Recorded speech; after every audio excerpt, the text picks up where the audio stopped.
Good evening, everyone. It's a pleasure for me to represent the B'nai B'rith World Center as a co-sponsor of the symposium on the present and future of Christians in the Middle East.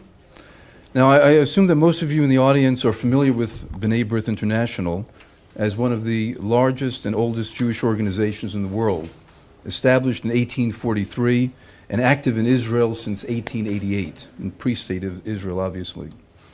So you may be asking, why are we co-sponsoring a symposium on Christians in the Middle East?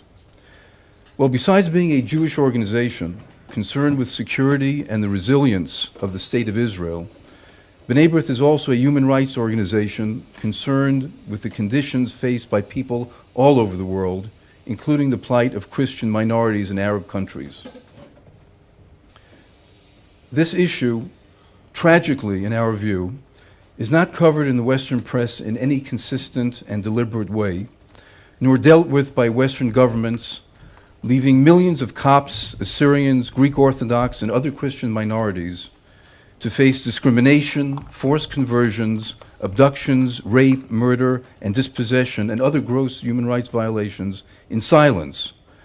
But it also prevents the general public from utilizing this reality to give context to the charges, mostly misplaced, of human rights violations by the State of Israel.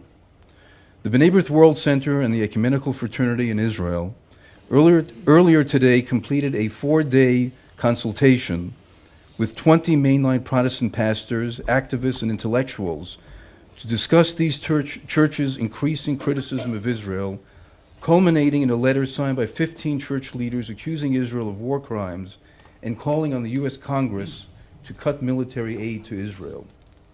At this consultation, we had a session on the condition of Christians in the Middle East, and we wanted the public to hear from the very knowledgeable and excellent speakers who are here with us on this panel.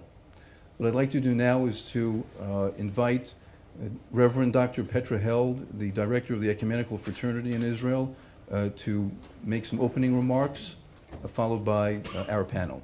B'vakasha.